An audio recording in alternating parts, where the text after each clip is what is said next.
오늘 요한계시록 20장 7절부터 15절까지 말씀으로 백보자 심판과 생명책이라는 제목으로 같이 말씀을 나누겠습니다. 오늘 읽은 이 본문은 20장의 마지막 부분을 보여주는데 최종 종말에 펼쳐질 백보자 심판에 관한 환상에 대해서 묘사를 하고 있습니다. 이 일이 언제 벌어지냐면 이 천년 왕국이 마칠 때에 일어난다. 그래서 7절에 천년이 참에 사탄이 그 옥에서 놓여 나와서 땅의 사방 백성 곧 곡과 마곡을 미혹하고 모아 싸움을 붙이리니 그 수가 바다의 모래 같으리라. 이 백보자 심판이 일어나는 배경이 이 천년이 거의 찰 때에 천년이 찼을 때 이 마귀가 다시 무적행에서 놓여서 곡과 마곡을 그리고 온 세계 사람들을 미혹해서 전쟁을 일으키는 그런 장면에서 이제 백보자 심판이 이루어지는 것들을 보여주고 있죠. 천년이 찼다라고 하는 것은 문자적인 천년을 이야기를 하는 것이 아니고 천년 왕국, 천년 시대라고 하는 것은 교회 시대를 말합니다. 교회 시대라고 하는 것은 예수 그리스도의 십자가로 말미암아서 우리의 구속이 완성된 때, 그리고 그 구속이 완전히 종말에 구속 역사 전체가 다 완성됐을 때 그 사이의 기간, 그래서 초림과 재림인 사이의 기간이다, 이렇게 이야기를 했는데요. 이 그 천년 왕국 교회 시대가 다 찼다, 천년이 다 찼다라고 하는 표현은 그렇다면은 구속 역사가 다 완성이 되었다라는 표현입니다. 하나님께서 창세전에 예정하셔서 택하신 그의 백성들이 있죠. 구속 역사라는 것은 그 그리스도께서 십자가의 사역으로 하나님께서 택정하신 자들을 하나도 빠짐없이 다 구원해내는 그 사역을 말합니다. 천년이 찼다라고 하는 것은 그 구속, 하나님께서 구원하기로 작정하신 그 백성들을 다 구원하시고, 그리고 구원이라고 하는 것은 그렇게 하나님과 생명적인 관계 속에 들어가는 하나님의 아들이 되었다, 거기에서 끝나는 것이 아니고, 구원은 과거적인 그런 단회적인 구원도 있지만 새하늘과 새 땅에 살 수 있는 하나님의 백성으로 양육되어지는 현재적인 구원, 그리고 미래적이고 지속적인 구원의 영역도 있다라고 제가 여러 번 말씀드렸죠. 그 구속 역사가 완성됐다라고 하는 것은 하나님이 택하신 자들을 다 예수 믿고 중생하게 했을 뿐만 아니라 그들이 이제 하나님의 새 하늘과 새 땅에 들어갈 수 있도록 하나님께서 온전하게 그들을 다 양육하시는 그 구원 역사가 이 땅에서 온전하게 다 완성되었을 때, 그때의 최종적인 심판의 때가 오는 것입니다. 따라서 그 시간표, 그때는 우리가 알 수가 없는 거죠. 우리가 누구를 하나님께서 택정했는지 절대로 모르는 것처럼, 저 사람을 하나님이 택했을까? 택했으면 좋겠다? 그건 우리의 생각이지 우린 사실은 잘 모르잖아요. 심지어 이 땅에서 교회 공동체 안에서도 구원받은 사람이 누구지? 교회 안에 구원 안 받은 사람 누구지? 그 정확하게 분별할 수 있는 사람이 한 사람도 없습니다. 어떤 사람은 완전 개차반 같은데 구원받은 사람도 있을 수 있고, 어떤 사람은 너무 모범적이고 너무 착하고 너무 선한 것 같은데 그건 우리 생각이고 구원 안 받았을 수도 있는 거죠. 우리가 절대로 분간을 할 수가 없습니다. 하나님께서 택하신 자들을 전부 다 구원하셔서 하나님의 백성으로 하나님과 영원히 함께 왕노릇할, 그리스도와 함께 왕노릇할 자로 양육하셔서 그들이 새하늘과 새 땅으로 갈 수 있도록 전부 다 구원의 사역이 완성되었을 때, 그때의 마지막 심판이 오는 것입니다. 우리는 그때와 시기는 아버지 외에는 아무도 알 수 없다라고 했기 때문에 예수님이 언제 재림하신다 이런 이야기를 하면 거짓말쟁입니다. 우리는 절대로 모르죠. 당장 오늘 오실 수도 있는 것입니다. 당장 지금 오실 수도 있는 것입니다. 그렇죠? 제가 옛날에는 잘못 생각해서 우리를 통해서 이 복음이 땅끝까지 모든 사람들에게 70억 인구에게 다 전달되면 그때 끝이 온다 이렇게 생각을 했는데 아닙니다. 전부 다 전달된다는 기준 또한 굉장히 육신적이고, 전부 다가 누구예요? 그럼 1살짜리한테는 전해야 돼요, 말아야 돼요? 3살짜리? 전해야 돼요, 말해야 돼요? 그렇죠? 전부 다 전한다라고 하는 게 사실은 모호한 거죠. 전부 다 전한다고 끝나는 것이 아닙니다. 만약 전해서 그 복음을 듣고 구원받았다면 그 사람에 대한 또 하나님의 백성으로 자라게 하시는 구원 사역이 남아 있을 수도 있잖아요. 다 들어서 다 구원받았다 하더라도 그건 우리 생각이고, 하나님께서 또 그 하나님의 백성 구원하신 자를 온전한 구원으로 하나님의 백성을 양육하는 기간이 더 필요하다면 정말로 모든 영혼들이 다 구원받았는데도 그때 안 올 수도 있는 거예요. 좀 더 10년 뒤, 20년 뒤에 올 수도 있는 겁니다.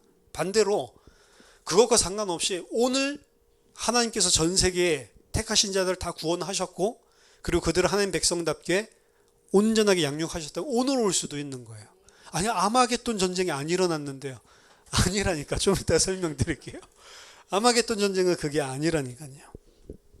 우리는 그 시기를 알 수가 없습니다. 하지만 분명한 것은 그 구원의 완성되는 시점에 오늘 보니까 사탄이 옥에서 놓여 나와서 땅에 사방에 구원받지 못한 불신자들을 다 모아서 하나님과 그의 성도들의 진과 사랑하시는 그 백성의 성을 두르고 전면적인 핍박을 가한다라고 이야기를 하고 있습니다. 이것은 물론 마지막 시간표, 구속 역사가 완성됐을 때, 그 천년이 찼을 때 일어날 가시적인 전적인 핍박이 역사적으로 어떤 미래의 한 시점에 일어난다는 것을 말하기도 하지만, 전 시대를 걸쳐서 모든 성도들에게 사실은 일어나는 일입니다. 어떤 미래에 어떤 아마겟돈 전쟁이라든지 곡과 마곡의 전쟁이라고 불리우는 그런 특별한 지역에서 일어나는 전쟁을 이야기하는 것이 아니고, 사실은 모든 성도들에게 전 시대에 걸쳐서 지금도 일어나고 있는 영적인 전쟁, 핍박, 환난, 이 모든 것을 다 가리키는 것입니다. 어느 미래의 역사적인 한 시점에 있는 자들만 겪을 그런 일이 아니고, 교회 시대의 모든 성도들이 그들의 구원과 영적인 성장 과정 속에서 다 겪는 일들입니다.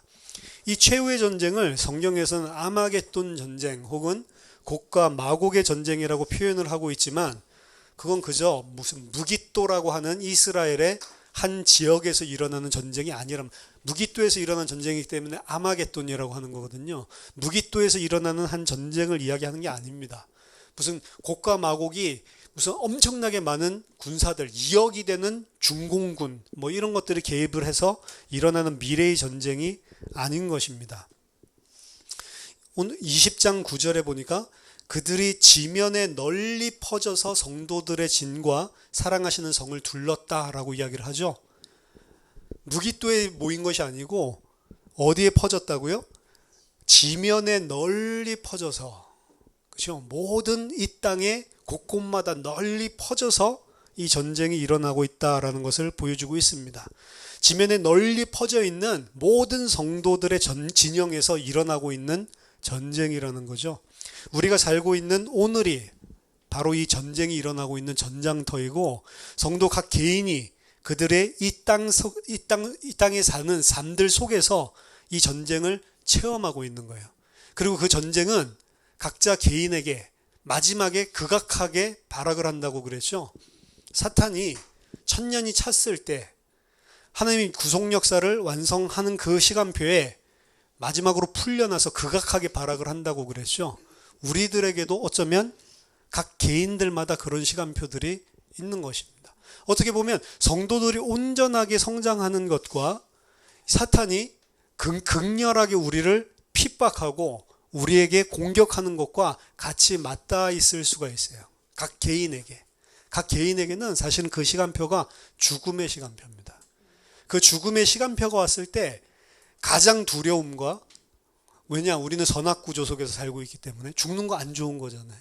내가 죽으면 어떻게 하지? 이 세상에 대한 집착과 이것이 가장 강렬하게 일어나는 게 어떻게 보면 죽음의 시간표입니다. 하지만 하나님의 백성이 정말 맞다면 그 죽음의 시간표, 그것이 정말로 내가 받아들여져야 할 때 그 땅의 것을 다 놔버리죠.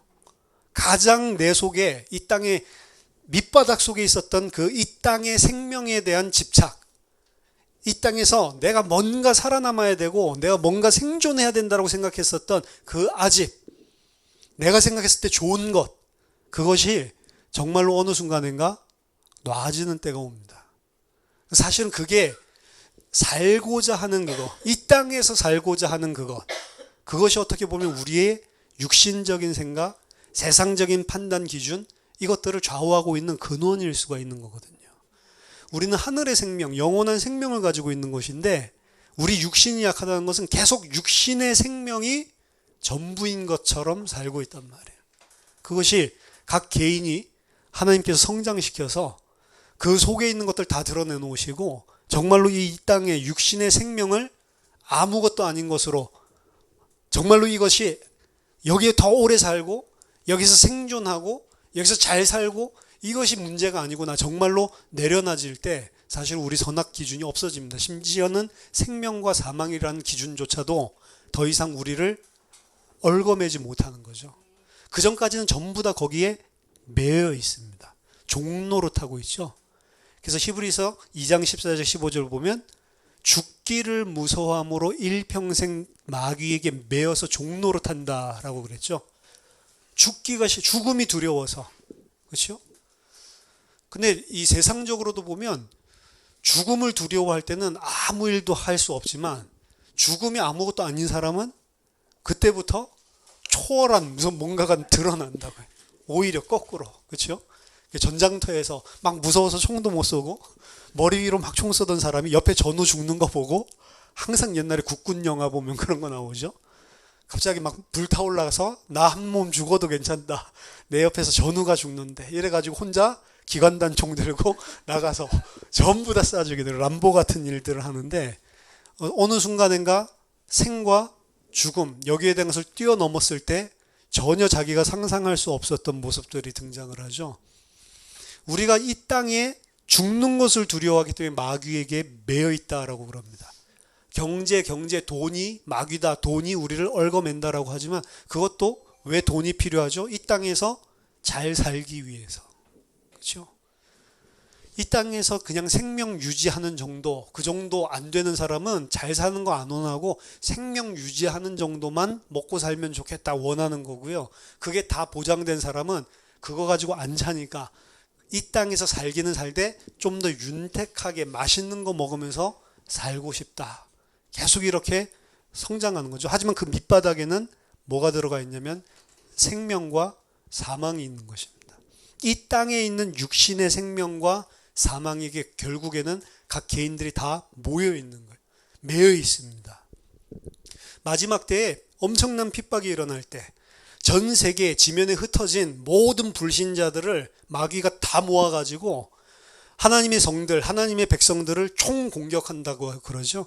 핍박한다고 그러죠. 어떻게 보면 가시적인 교회는 전부 다 죽임을 당할 수도 있습니다. 안 그럴 수도 있지만 미래에. 하지만 그게 미래에 일어나는 곡과 마곡의 전쟁뿐만이 아니고 각 개인에게 그 환난과 핍박과 세상의 고난을 통한 죽음이 찾아온다니까요. 근데 그 고난과 핍박과 환난이라는 개념은 내가 이 땅에서 살고자 하기 때문에 그게 고난이고 환난이고 핍박이란 말이에요. 거기에서 자유한 사람은 그게 더 이상 고난도 아니고 핍박도 아니고 환난도 아니게 된 겁니다. 거꾸로 그리스도에게 동참하게 되고 거기서 아예 자유하게 돼버리는 거죠.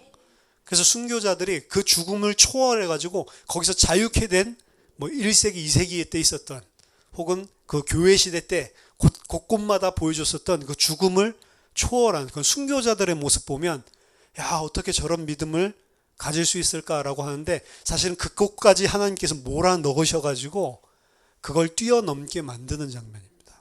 그래서 죽임을 당하지만 정말로 이들이 영원히 하나님과 살자로 완성시키는 장면이 그 순교 장면일 수가 있단 말이에요.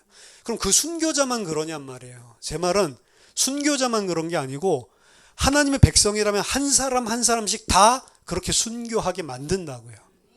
이 땅의 모든 악을 통해서, 죄를 통해서, 죄인들을 통해서, 불신자들을 통해서, 이 세상의 시스템과 제도를 통해서 우리를 전부 다 그 순교자들로 만드신다고. 그게 목배임 당하는 거라고 그랬죠.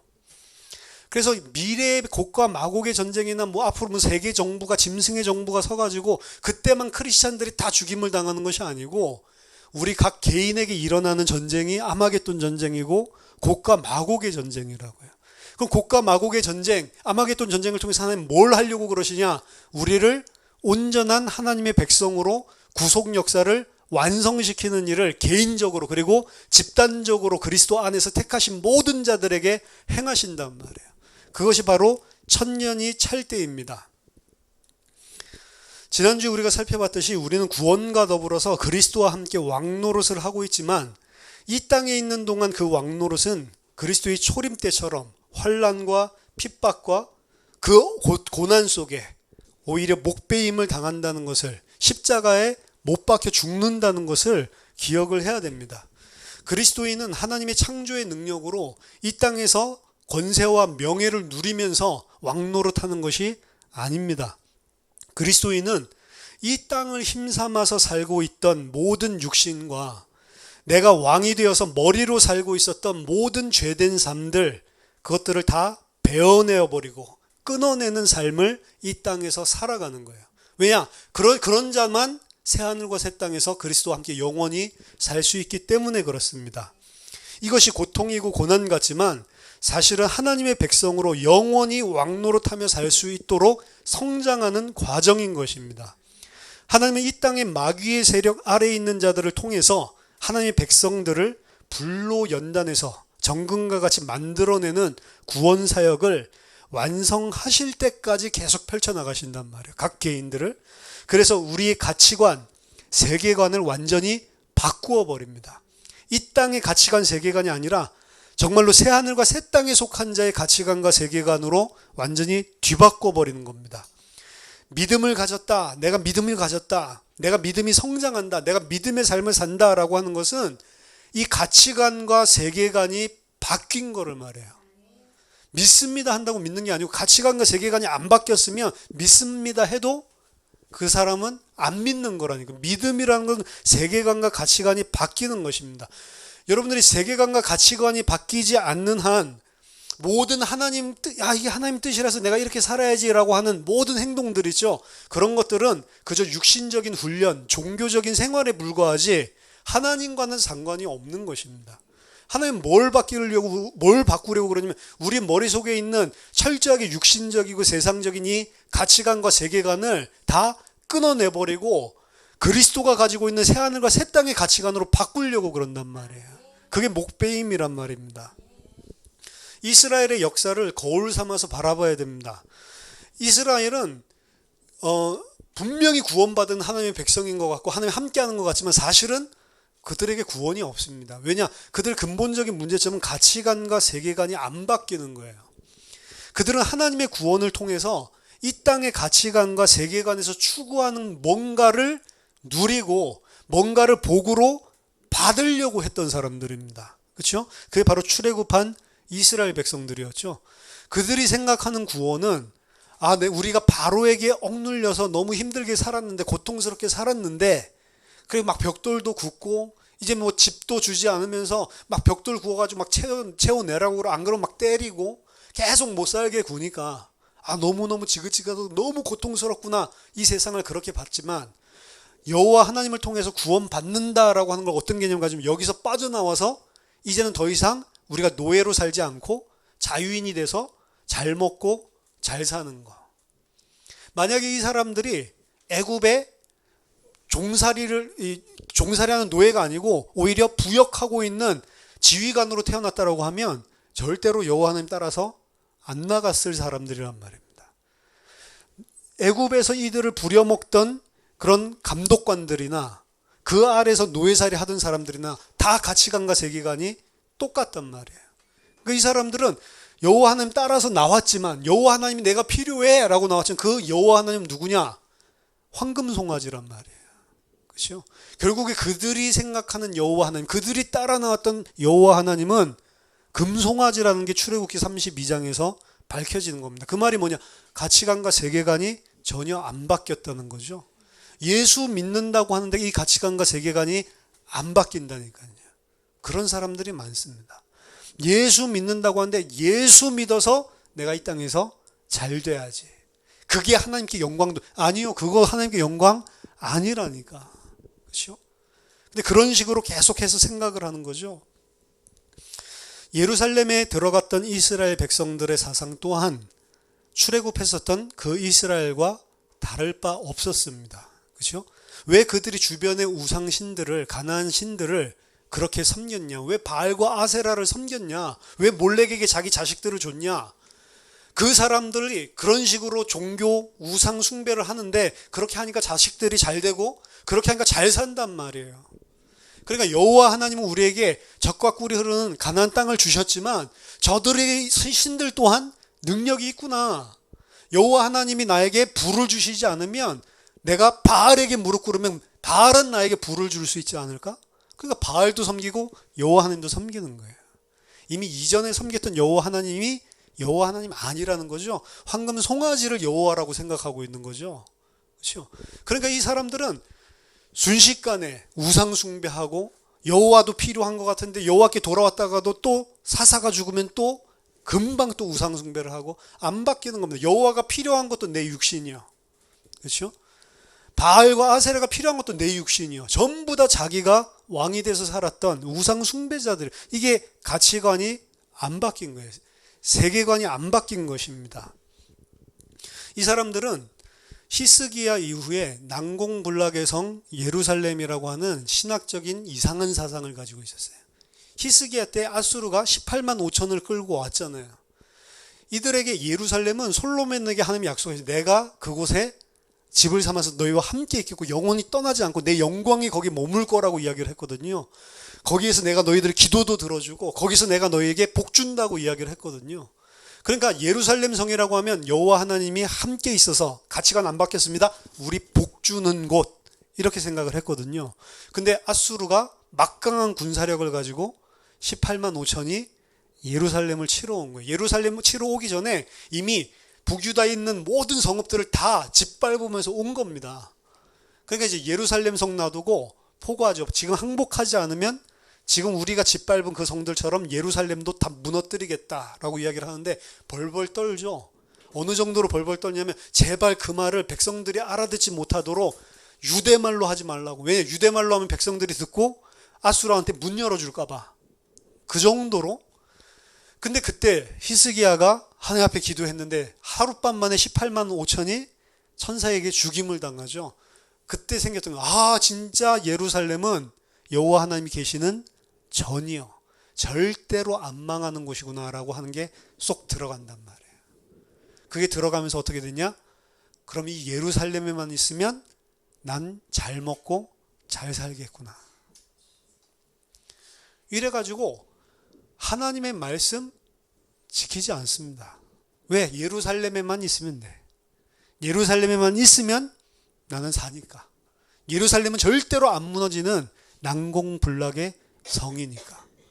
그게 난공불락의 성 예루살렘이라고 하는 사상이에요. 절대로 안 무너지는 성에 우리는 살고 있거든. 나는 안전하다, 안전하다. 나는 편안하다, 편안하다.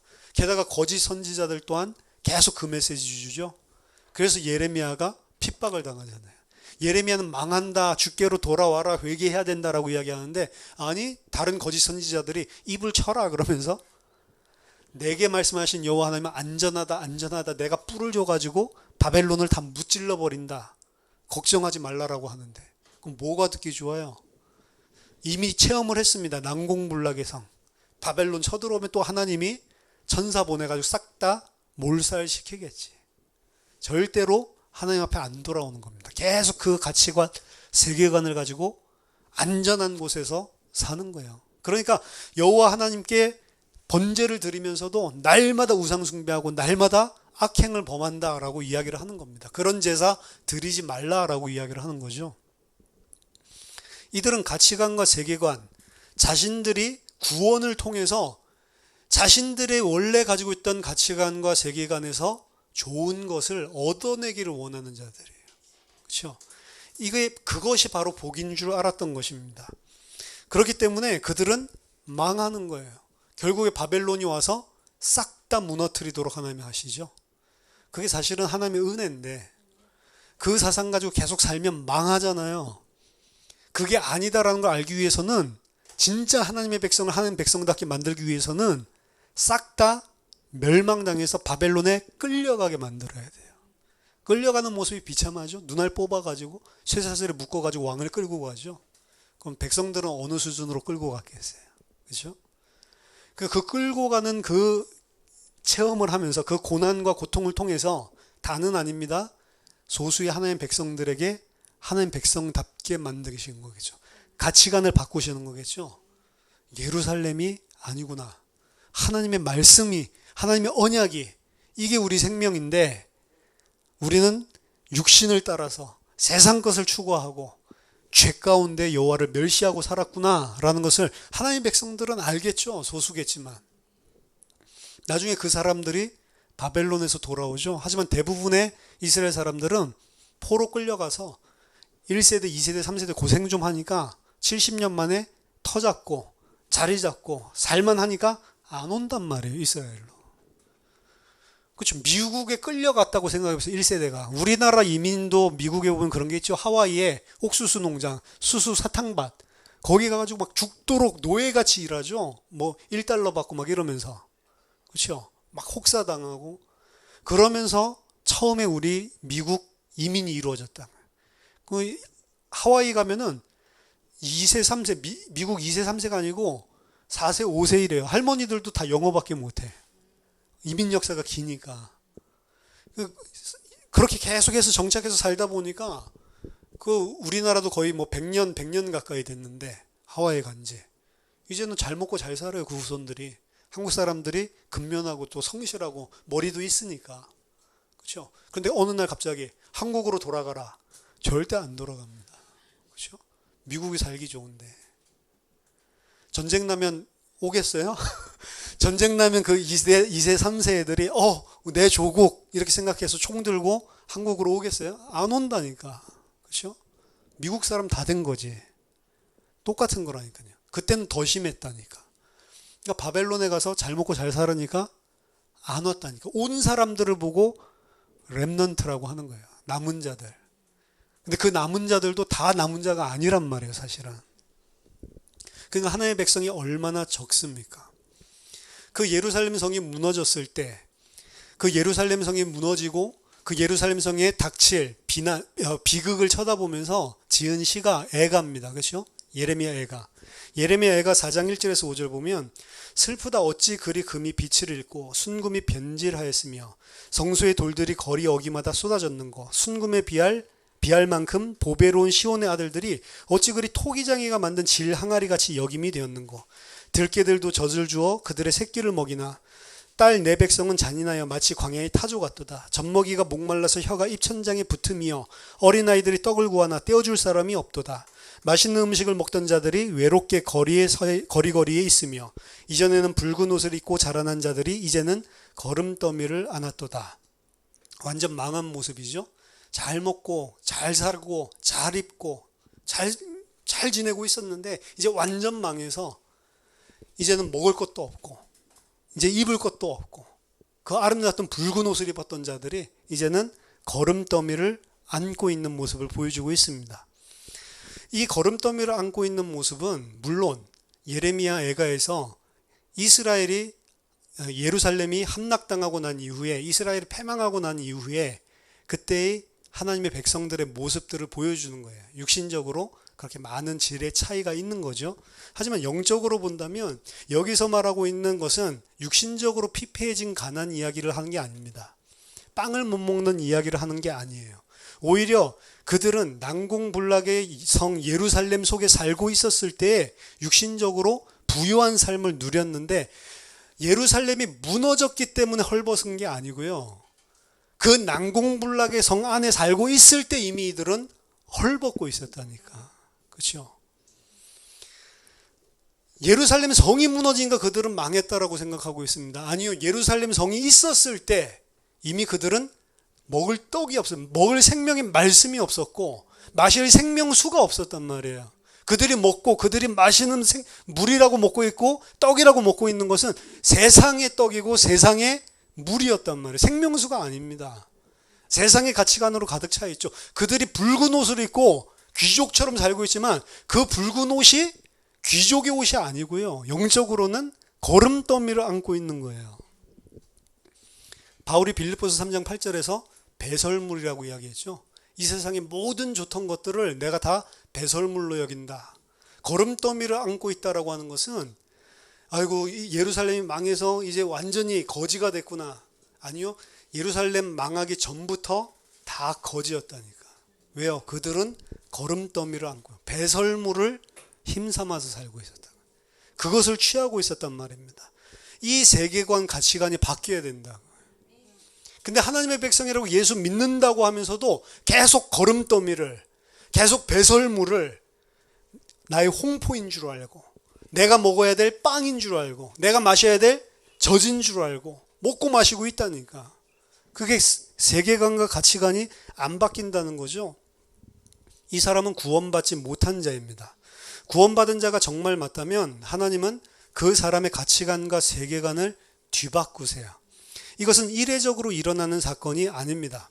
물론 우리가 구원받을 때, 구원은 단회적이고 영원한 것입니다. 우리가 구원받을 때 우리가 회개하고 돌아온다라고 그러죠. 우리의 근본적인 가치관이 세상과 육신 속에서 하나님을 향한 걸로 돌이키는 것을 보고 회개라고 합니다. 그것은 단회적이고 영원한 구원을 이야기해요. 하지만 구원은 또한 현재적이고 점진적인 요소를 가지고 있음을 명심해야 됩니다. 회심할 때 우리가 근본적인 생명을 얻는 것은 맞지만 여전히 우리 안에는 세상적인 이 땅의 가치관, 세계관이 임박혀 있고 그것에 의해서 우리가 이 땅을 살아가고 있단 말이에요. 하나님은 이 땅에 사는 동안에 우리 안에 있는 그 세상의 가치관, 세계관을 하나하나 다 무너뜨리고 참된 새하늘과 새 땅에 살 수 있는 가치관과 세계관으로 바꿔나가시는 거예요. 그래서 이 땅이 아니라 새하늘과 새 땅을 소망하면서 살게 만듭니다.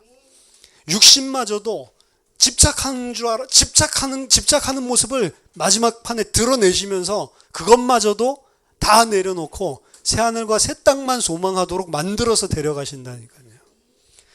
이 땅에서 잘 살기 위해서 노력하지도 말고 이제 공부도 하지 말고 앞으로 일도 하지 말라 그렇게 말하는 것도 아닙니다. 그럼 공부하기 싫으니까 내 육신을 위해서 이렇게 들으면 또 그렇게 하는 거예요. 막 허무주의에 빠져라, 이것은 다 없어질 것, 그 이야기를 하는 것이 아닙니다.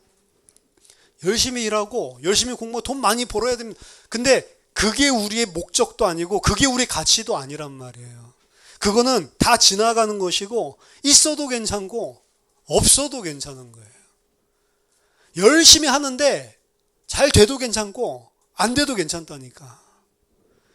열심히 공부하는데 1등 해도 괜찮고 꼴찌 해도 괜찮다니까.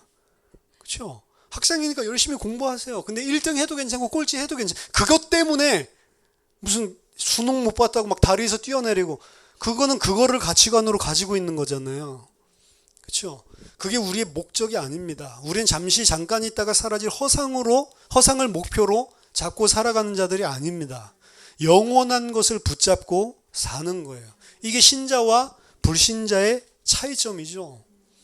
마귀는 자기에게 속한 자들을 미혹해서 이 땅에 사라질 것을 영원한 것처럼 붙들고 살도록 속인단 말이에요. 그걸 가치관으로 심어놓습니다. 딱 보면 이 땅의 거예요. 없어질 거예요.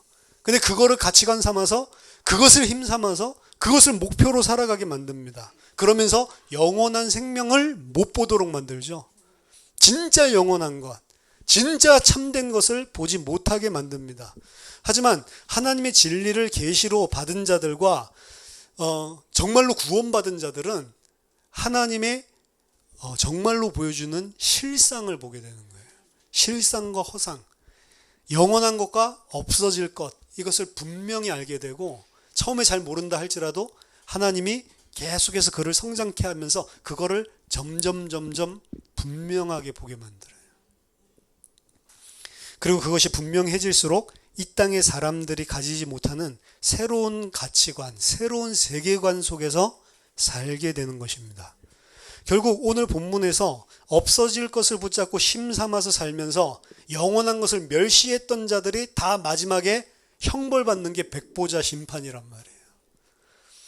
20장 10절에 보니까 또 그들을 미혹하는 마귀가 불과 유황못에 던져지니 거기는 그 짐승과 거짓 선지자도 있어 세세토록 밤낮 괴로움을 받으리라.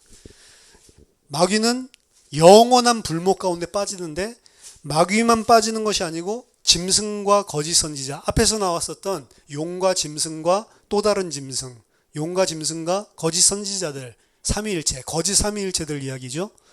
그러니까 용뿐만 아니라 마귀뿐만 아니라 짐승 그리고 거짓 선지자들, 짐승과 거짓 선지자들은 불신자들을 이야기하는 겁니다. 이들이 전부 다 영원한 고통을 받게 된다라고 이야기를 하죠. 세세토록이라는 표현이 있고 밤낮 괴로움을 받으리라 라고 하는 것은 영원성을 이야기하는 겁니다. 영원히 하나님께서, 불못이라고 하는 것은 문자적인 불못에 불에 빠뜨린다는 게 아니에요. 그러니까 뭐 라이터 전도 같은 데서 라이터 키면서 뜨겁죠. 나중에 더 뜨거운 데 들어가요. 아 뜨거 하면서 살게 돼 있다. 그 말을 하는 게 아닙니다. 그건 육신이죠. 영적인 고통을 말하는데 영적인 고통의 강도를 가장 강하게 표현한 것입니다. 불과 유황이라고, 유황불이라고 하는 건 뭐 우리로 치면은 무슨 화산에서 나오는 그런 마그마 같은 그런 용암, 그런 뜨거운 불을 말하는데 그냥 불도 아니죠. 엄청나게 뜨거운 불을 이야기하는 거죠. 그 속에 빠진다라고 했을 때 느끼는 육체적인 고통을 우리가 대충 감지하잖아요. 그걸 비유적으로 표현한 것뿐이에요. 불에다가 진짜 태우는 데다가 쏙 집어넣는 게 아니고 영혼입니다. 그 부활한 육체를 가지고 영적인 고통을 받는 거예요. 감각을 하겠죠. 근데 그 고통이 어느 정도로 괴롭냐? 우리가 지금 이 땅에서 표현하자면 유황불에 던져놓고 영원히 타는 것 같은 그 고통. 그 고통이 어디서 오는지 아세요? 하나님이 필요 없다라고 한 자들이 하나님과 완전히 격리되고 하나님의 은혜가 하나도 안 내려졌을 때, 그때 겪는 겁니다. 이 땅의 불신자들은 사실 일반 은혜 가운데서 다 살고 있는 거거든요. 근데 그 하나님의 은혜, 하나님이 필요 없다는 자들에게서 하나님의 은혜가 전부 다 몰수되었을 때 그들은 어떤 정도의 고통을 겪게 됐냐? 우리 이 땅의 표현으로 한다면 불못 속에서 영원히 사는 것 같은 그런 고통을 당한다는 거예요. 우리가 죽어서 만약에 멸절된다라고 한다면 별 걱정 없겠죠.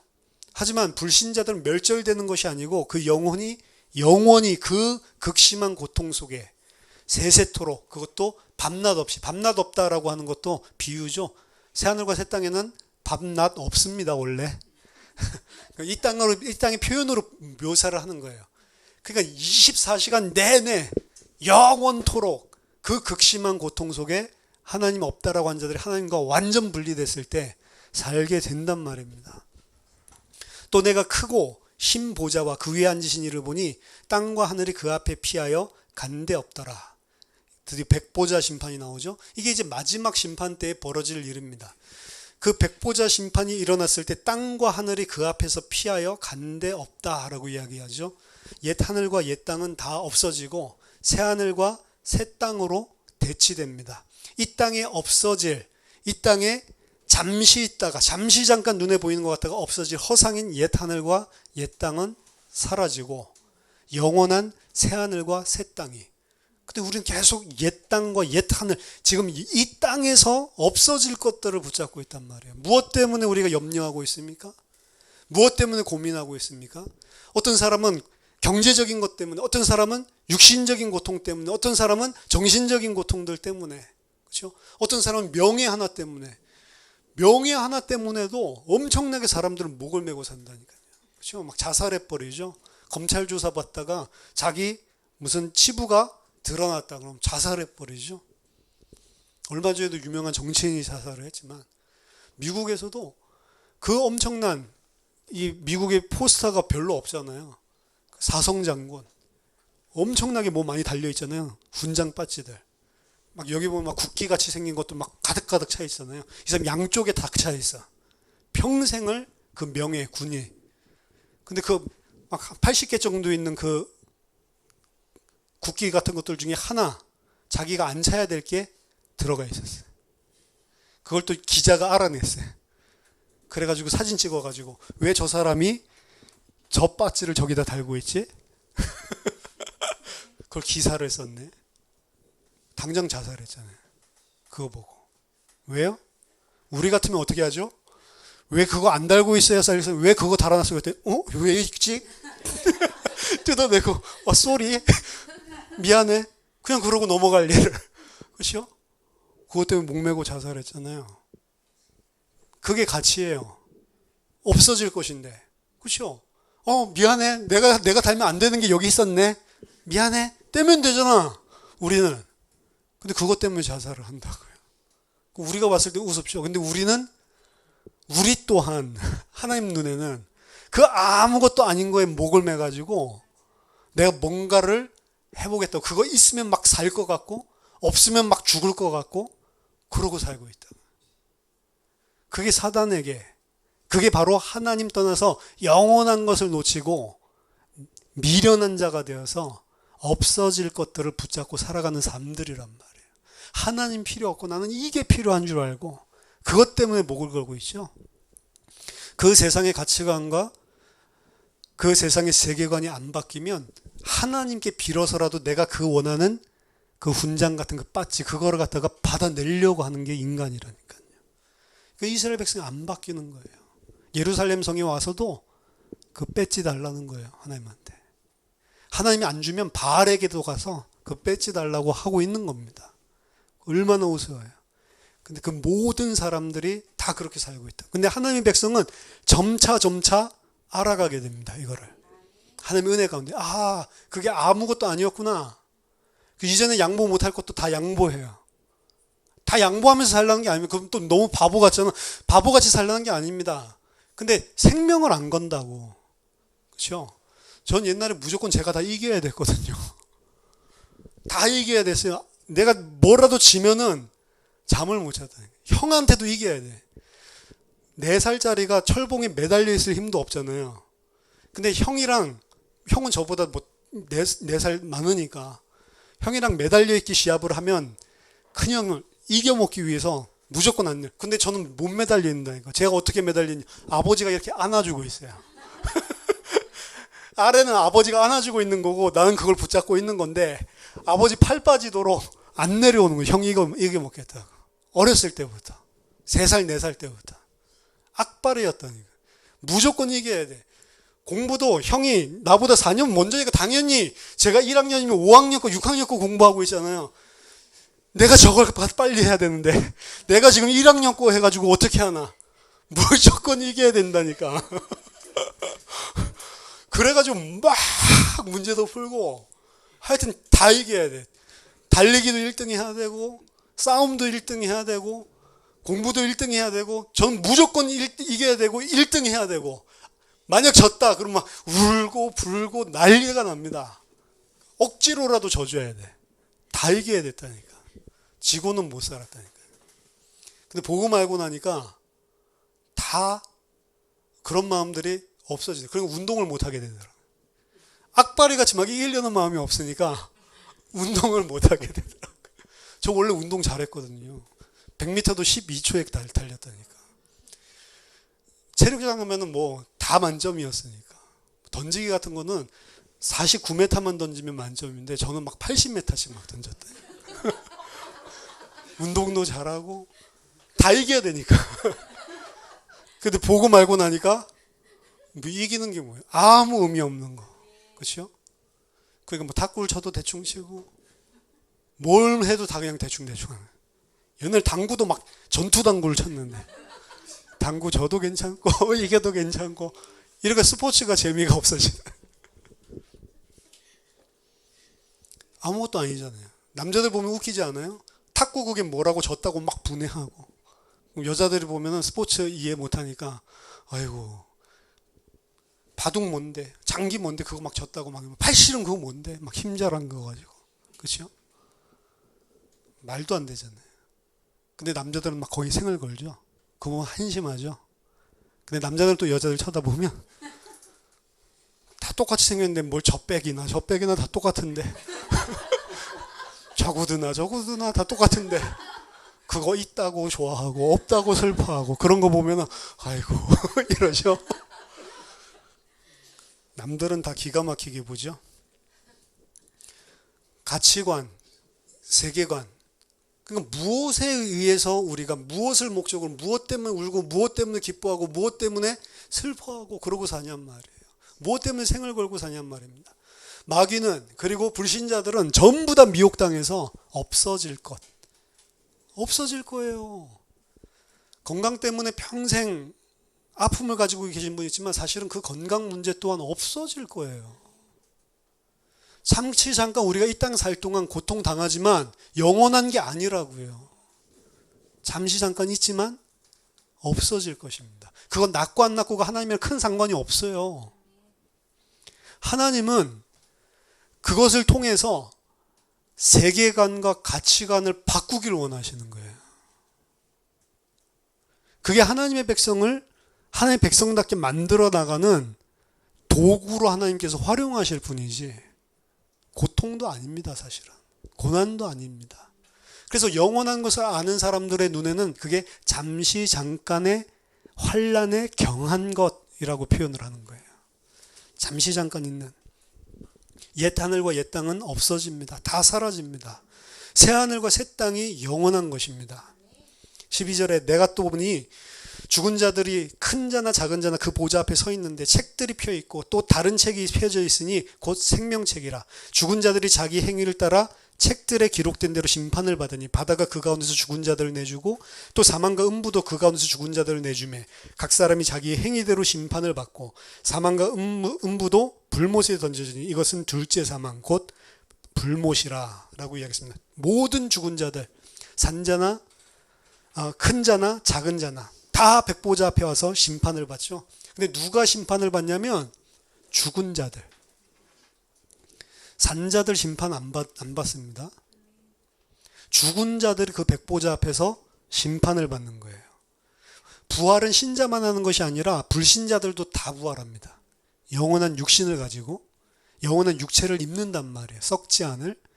근데 죽은 자들, 불신자들은 전부 다 백보자 앞에 심판받으러 가는 거예요.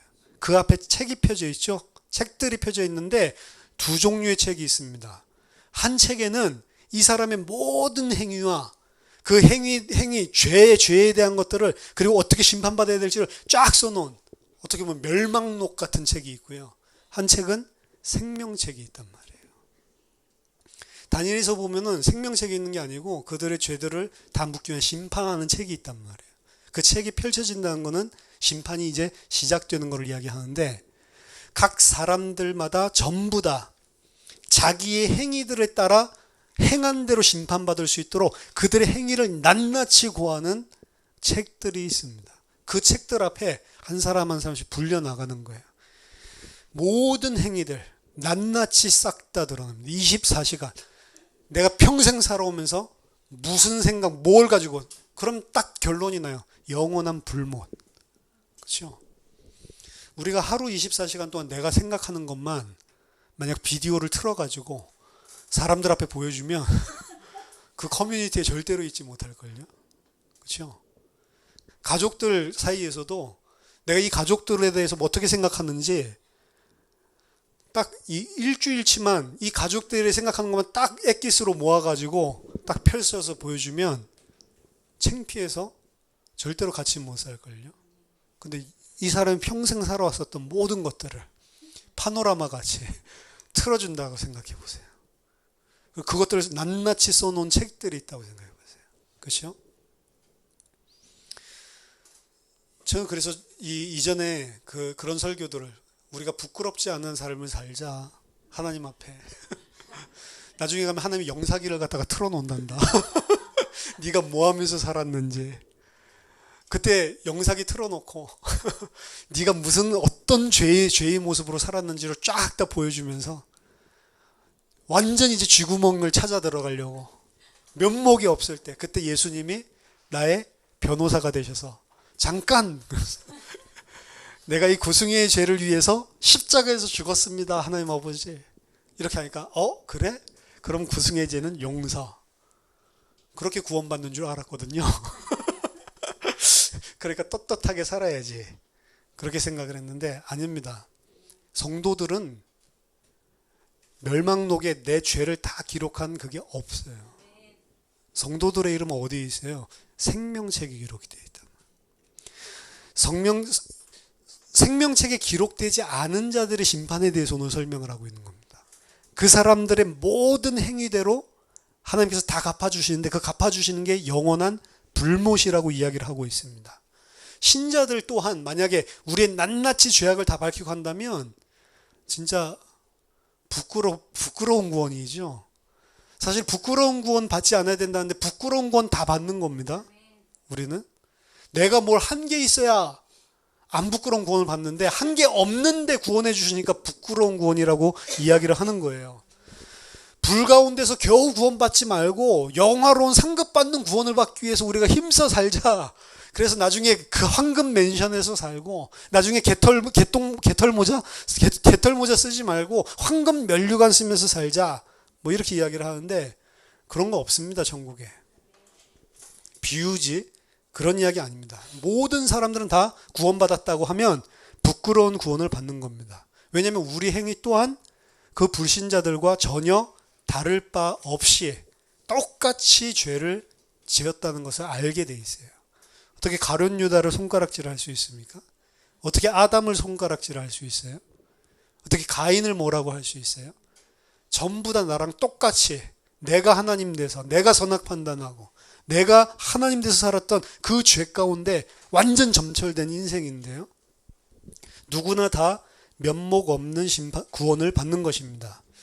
마지막 때에 성도들 심판받을 때 우리의 죄목을 프로젝트 다 까발려 보여주고 예수님이 변호해 주시는 것이 아니고요. 그럼 불신자들, 죽은 자들, 멸망록에 기록된 사람들 이야기고 우리의 죄, 구승에 너 무슨 죄 지었어? 딱 펼쳐보면 아무것도 없습니다. 그리스도의 십자가의 피가 다 덮어버렸어요. 그리스도의 십자가의 피가 내 죄가 안 보이도록 내 죄가 없다는 게 아니에요. 겨울에 눈 오면 그 아래 연탄재, 더러운 개똥 다 그대로 있는데 눈이 오면 완전히 흰으로 뒤덮여가지고 너무 아름다운 세상이죠. 이제 봄이 돼서 녹으면 똥물이 돼가지고 막 불 올라오지만 덮었기 때문에 내 죄가 안 보이는 것입니다.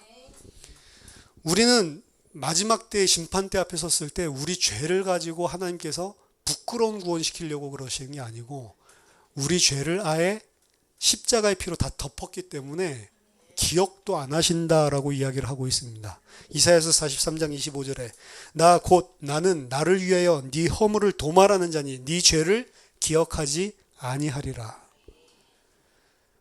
하나님이 우리를 하나님 백성 삼기 위해서 그 하나님의 영광 나타내기 위해서 우리를 위해서도 아닙니다. 하나님 자신의 영광을 위해서 우리 죄를 도말하고 기억하지 않을 것이다 라고 약속하셨단 말이에요.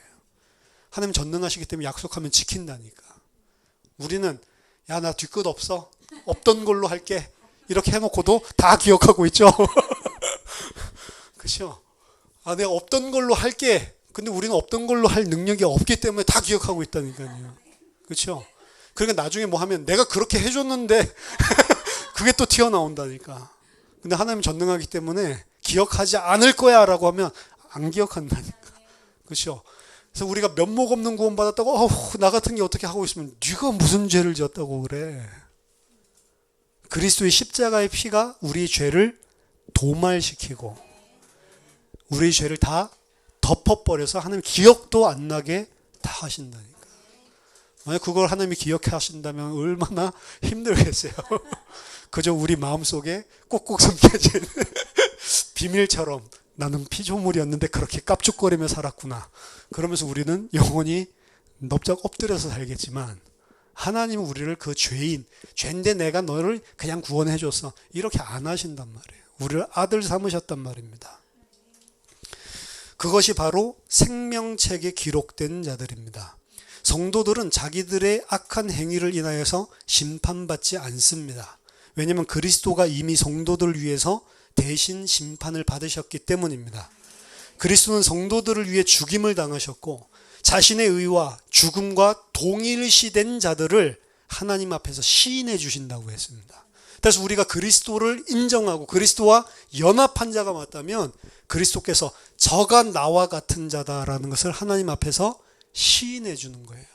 우리를 자신의 형제라 부르기를 부끄러워하지 않으시고 아버지 앞에서 우리를 시인한다고 했습니다. 단 정말 하나님의 백성이랑 우리가 이 땅 사는 동안 너희도 사람 앞에서 나를 시인해라. 우리가 정말로 하나님의 백성이라면 그 그리스도를 시인하는 자로 만들어가는 거예요. 그래서 우리가 죄를 적게 지고 사는 게 하나님의 목적이 아닙니다. 그리스도를 시인하는 자로 만들어가는 거예요. 그리스도가 나는 절대적으로 필요하고 그리스도 아니었으면 내가 구원받을 수 없는 그런 죄인입니다. 그 은혜를 시인하고 감사할 줄 아는 자. 그걸 보고 선이라고 하는 겁니다. 선한 행위는 착한 일 하는 게 아니에요. 하나님 봤을 때 선한 행위는 그 그리스도를 시인하는 거라. 내가 착하게 살았기 때문에 그리스도가 필요 없는 자라면 그 사람은 바리새인입니다. 바리새인이 그렇게 살았잖아요. 내가 죄인이기 때문에 내가 안 되는 것을 발견했기 때문에 그 안 되는 것 발견하는 게 죄인, 그게 바로 하나님의 은혜거든요. 죄를 알아야 그리스도가 필요하지. 내가 죄인이라는 걸 모르는, 죄인이라고 하는 걸 갖다가 어느 수준으로 알고 있냐면, 아, 맞다, 오늘 아침에 밥 먹을 때 기도 안 했지. 그걸 죄라고 생각을 한다니까. 그거 죄 아닙니다. 성경에서 말하는 죄, 그 죄 아니라고요. 죄란 무엇인가를 알아야 돼요. 알았을 때 이걸 덮어준 하나님의 사랑이 무엇인지 알았을 때 정말로 나는 구제불능이구나. 그리스도 아니면 나는 안 되겠구나. 그리스도만 의존하는 자. 그걸 보고 선이라고 그런 겁니다. 따라서 우리가 죄인으로 드러나도 괜찮아. 그 죄로 드러나는 삶들을 깨끗하게 의인의 삶으로 바꾸겠다. 그게 목적이 아니란 말입니다. 죄를 통해 그리스도만 의존하고 그리스도만 내세울 자로 살게 만들겠다는 거예요. 그게 우리의 실존이고 신앙생활입니다. 정말로 그것들이 반복되어지고 그리스도 아니면 안 되는 존재라는 거는 그걸 정말로 알게 된다면 그때 비로소 그리스도가 우리 머리가 되기 시작해요. 그만큼만 머리가 되는 겁니다. 아, 그리스도를 머리로 삼아야지 하고 내 생각에 이렇게 사는 게 그리스도가 원하는 거지 열심히 그거 선 아니라고요. 내가 부인되고 내가 누군지를 알고 그리스도가 누군지를 알았을 때 머리가 되는 거지. 내가 보니까 그리스도인들은 이렇게 살아야 돼. 그러니까 이렇게 열심히 잘 살았더니 그리스도를 머리로 삼고 사는 게 아니라니까. 그게 종교라니까요. 그러면 그리스도 머리로 삼고 사는 그런 삶이 안 나옵니까? 나올 수 있겠죠. 근데 나오고 안 나오고 그거보다 더 중요한 거는 그리스도를 머리로 삼았냐 안 삼았냐, 그게 더 중요하다니까. 근데 우리는 계속 내가 선악을 판단의 주체가 되고 내가 율법을 잘 행하고 내가 종교 생활을 잘하면 거기에서 안식을 얻는다. 아니요. 진리를 알지니 진리가 너희를 자유케 하리라. 이것을 행하면 내가 좀 하나님 앞에 잘했으니까 자유하고, 못 행하면 아이고 눌리고. 그건 율법에 매인 거죠. 자유케 하는 건 뭐예요? 못 행했는데도 그리스도로 인해서 괜찮을 수 있고, 잘 행했는데도 그것 때문에 교만하지 않죠. 잘 행한 것도 다 하나님의 은혜로 된 것이지 내가 한 게 아니기 때문에 그리스도를 머리로 삼고, 그게 자유한 삶이라고. 그래서 정말로 다른 사람들이 봤을 때 저렇게 사는 게 그리스도인이지라는 삶을 살았을 때도 절대 교만할 그런 법이 없습니다. 왜냐하면 내가 한 게 아니니까. 하나님의 은혜로 그렇게 돼. 다른 사람들이 봤을 때 그리스도인인데 뭘 이렇게 저렇게 형편없어 라는 삶을 살았을 때도 눌리지 않습니다. 왜? 철저하게 나는 시인하기 때문에 그리스도가 내가 필요하고 내가 이런 죄인입니다. 철저하게 무릎 꿇는 사람이기 때문에. 그게 자유한 거예요. 지키고 안 지키고 따해서 좋다가 싫다가, 좋다가 힘 빠지다가 이게 아니고, 지키고 안 지키고가 아니고 그리스도 때문에 힘나는 거. 그게 자유한 자입니다. 우리 그 사람으로 만들어 그 세계관이 바뀌어야 된다니까. 가치관이 바뀌어야 된다니까요. 오늘 본문 말씀을 통해서 백보자 심판이 있습니다. 영원한 것을 놓치고 이 땅에 없어질 것들을 붙잡고 살았던 자들이 영원한 심판을 받는 곳이 바로 백보자 심판대 앞이고, 그들이 왜 그럼 이 땅에 잠시 잠깐의 것을 붙잡고 살았냐? 그들 가치관과 세계관이 전혀 안 바뀌었어요. 하나님의 말씀을 통해서 우리가 믿음을 가진다는 것은 우리의 가치관과 세계관이 바뀌는 겁니다. 그래서 이 땅이 없어질 것이 아니라 영원한 새하늘과 새 땅을 붙잡고 살아가는 거예요. 그걸 소망으로 살아가는 것입니다. 내 모습에 좌지우지되고 내 모습에 일희일비하고 좌절하고 그런 모습 아닙니다. 그리스도 때문에 어떠한 좌절스러운 나의 모습 속에서도 감사하고 기뻐할 수 있고, 그리스도의 모습 때문에 어떠한 교만할 수 있는 상황들 가운데서도 전혀 교만하지 않고 하나님의 은혜 때문이라고 무릎 꿇을 수 있는 그 가치관으로 바뀌어야 된다니까. 저와 여러분들이 백보자 심판대 앞에서 생명책에 기록된 자로 하나님 앞에 모든 가치관과 세계관이 변화돼서 그리스도인으로 충만히 그리스도인 머리까지 자라나는 그런 귀중한 은혜가 있기를 예수 이름으로 축원합니다. 기도하겠습니다. 하나님 아버지, 은혜를 감사드립니다. 우리에게 허락하신 그 그리스도의 십자가의 은혜, 우리의 모든 죄를 덮으신 그 하나님의 은혜와 사랑을 정말 깊이 알 수 있도록 우리에게 은혜를 주시고, 우리가 가지고 있는 우리에게 완전히 인이 되어버린 이 세상의 가치관과 세계관이 다 무너지고 새하늘과 새 땅의 가치관과 세계관, 믿음 가지고 살아갈 수 있도록 성령께서 우리를 도와주시옵소서. 예수 그리스도 이름으로 기도하옵나이다. 아멘.